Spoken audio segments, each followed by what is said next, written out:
ನಾನು ಒಬ್ಬೊಬ್ಬ ಅಭ್ಯರ್ಥಿಯ ವಿಶೇಷತೆ ಹೇಳ್ತಾ ಹೋಗ್ತೀನಿ. ಯಾರು ಫೈಟ್ ಆಗ್ತಾರೆ ಅದು ಬೇರೆ ವಿಚಾರ. ಡಿ ಕೆ ಸುರೇಶ್ ಕಳೆದ ಬಾರಿ 28 ಕ್ಷೇತ್ರಗಳ ಪೈಕಿ ಗೆದ್ದ ಏಕೈಕ ಸಂಸದ.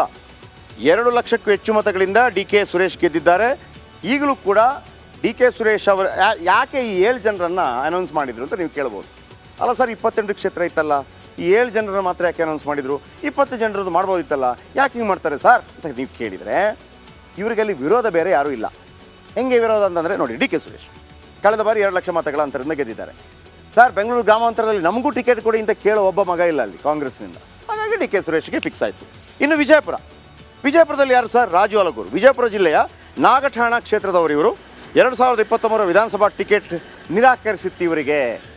ಅವ್ರು ಕೇಳಿದ್ರು, ನಾಗಠಾಣ ನಾನು ಕೊಡಿ ಸರ್, ನಾನು ಕೊಡಿ ಅಂತ ಕೇಳಿದ್ರು. ಈಗಾಗಲ್ಲಪ್ಪ, ಒಳ್ಳೆ ನಾಯಕ, ಈಗಾಗಲ್ಲ, ಲೋಕಸಭೆ ಕೊಡ್ತೀನಿ. ಈಗ ಲೋಕಸಭೆ ಟೈಮ್ ಬಂದಿದೆ, ಹಾಗಾಗಿ ರಾಜು ಅಲಗೂರು ಅವರಿಗೆ ಕೊಡ್ತಾ ಇದ್ದಾರೆ. ಇನ್ನು ಹಾಸನ ಶ್ರೇಯಸ್ ಪಟೇಲ್, ನಿಮ್ಗೆ ಗೊತ್ತಿದೆ ಶ್ರೇಯಸ್ ಪಟೇಲ್. ಜಿ ಪುಟ್ಟಸ್ವಾಮಿ ಗೌಡರ ಮೊಮ್ಮಗ ಶ್ರೇಯಸ್ ಪಟೇಲ್ ದೇವೇಗೌಡರನ್ನ 2 ಬಾರಿ ಸೋಲಿಸಿದ್ರು ಪುಟ್ಟಸ್ವಾಮಿ ಗೌಡರು. ಆಯಿತಾ? ಇದೇ ಪುಟ್ಟಸ್ವಾಮಿ ಗೌಡರನ್ನ ಹೊಳೆ ನರಸೀಪುರದಲ್ಲಿ ಎಚ್ ಡಿ ರೇವಣ್ಣ ಸೋಲಿಸಿರ್ತಾರೆ. ಆಮೇಲೆ ಕಳೆದ ಬಾರಿ ಇದೇ ಶ್ರೇಯಸ್ ಪಟೇಲ್ ಇದ್ದಾರಲ್ಲ, ಶ್ರೇಯಸ್ ಪಟೇಲ್, ಎಚ್ ಡಿ ರೇವಣ್ಣ ಅವರು ಗೆದ್ದಿದ್ದು ಕೇವಲ 3152 ಮತಗಳ ಅಂತರದಿಂದ. 3152 ಮತಗಳಿಂದ 1,500 ಮತಗಳು ಜಾಸ್ತಿ ಏನಾದರೂ ಬಂದಿದ್ದಿದ್ರೆ ಯಾರಿಗೆ? ಶ್ರೇಯಸ್ ಪಟೇಲ್ಗೆ ಸೋತೋಗ್ಬಿಡ್ತಿದ್ರು. ಅಂದರೆ ಈ 3,500 ಮತದಲ್ಲಿ ಗೆದ್ದಿದ್ದಾರಲ್ವ, ಅರ್ಧ ಮತ ಆ ಕಡೆ ಅರ್ಧ ಮತ ಈ ಕಡೆ ಹೋಗಿದ್ರೆ ಸೋತೋಗ್ಬಿಡ್ತಿದ್ರು ಅಂತ. ಇನ್ನು ಶ್ರೇಯಸ್ ಪಟೇಲ್ ಆದ ನಂತರ ಇನ್ನೊಬ್ಬರು ಮುಖ್ಯ ಕ್ಯಾಂಡಿಡೇಟ್ ಶಿವಮೊಗ್ಗ. ಕಳೆದ ಬಾರಿ ಅಲ್ಲ, 2014ರಲ್ಲಿ JDS ಅಭ್ಯರ್ಥಿ ಆಗಿದ್ದರು ಗೀತಾ. ಆಮೇಲೆ 2014ರಲ್ಲಿ 19ರಲ್ಲಿ ಸ್ಪರ್ಧೆ ಮಾಡಲಿಲ್ಲ. 2014ರಲ್ಲಿ 3ನೇ ಸ್ಥಾನಕ್ಕೆ ಕುಸಿದಿದ್ದರು. ಕಳೆದ ಬಾರಿ ರಾಘವೇಂದ್ರ ವರ್ಸಸ್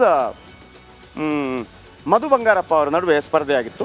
2014ರಲ್ಲಿ ಯಡಿಯೂರಪ್ಪ, 2ನೇ ಪ್ಲೇಸ್ ಮಂಜುನಾಥ್ ಭಂಡಾರಿ ಕಾಂಗ್ರೆಸ್ನಿಂದ, 3ನೇ ಪ್ಲೇಸ್ ಗೀತಾ ಶಿವರಾಜ್ ಕುಮಾರ್ ಅವರಿಗೆ ಕಳೆದ ಆ ಟೈಮಲ್ಲಿ JDSನಿಂದ. ಈ ಬಾರಿ ಕಾಂಗ್ರೆಸ್ನಿಂದ ಸ್ಪರ್ಧೆ ಮಾಡ್ತಾ ಇದ್ದಾರೆ. ಇನ್ನು ತುಮಕೂರು, ಮುದ್ದಹನುಮೇಗೌಡರು ತುಮಕೂರಿನ ಬಗ್ಗೆ ಸಂಸತ್ತಿನಲ್ಲಿ ಕನ್ನಡದಲ್ಲೇ ಮಾತನಾಡಿದರು.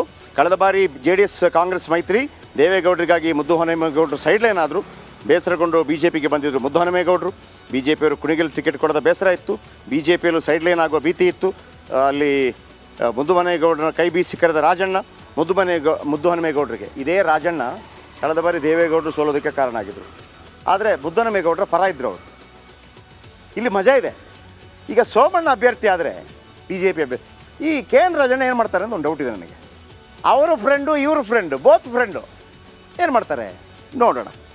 ಮುದ್ದಹನುಮೇಗೌಡರನ್ನ ಇವರೇ ಕರ್ಕೊಂಬಂದ ಕಾರಣಕ್ಕಾಗಿ ಸ್ವಲ್ಪ ಫೈಟ್ ಗೆಲ್ಲಿಸೋದಕ್ಕೆ ಪ್ರಯತ್ನ ಪಡ್ತಾರೆ. ಸ್ಟಾರ್ ಚಂದ್ರು ಸ್ಪರ್ಧೆಗೆ ಪಕ್ಷದಲ್ಲೇ ವಿರೋಧ ಇತ್ತು. ಕೋಟಿ ಕೊಟ್ಟು ವಿಕೆಟ್ ಪಡೆದ ಆರೋಪ ಡಾಕ್ಟರ್ HN ರವೀಂದ್ರ ಬಾಂಬ್ ಸಿಡಿಸಿದರು. ಜೊತೆಗೆ ಕೈ ಟಿಕೆಟ್ ಕೊಟ್ಟಿದೆ ಹೈಕಮಾಂಡ್. ಹಾವೇರಿಯಿಂದ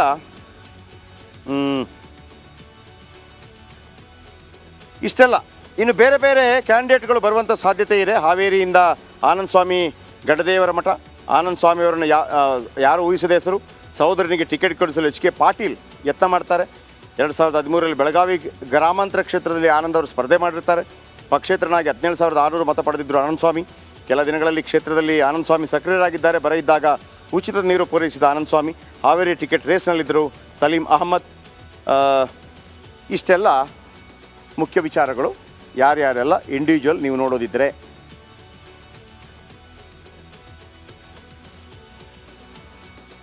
ಇನ್ನು ಬನ್ನಿ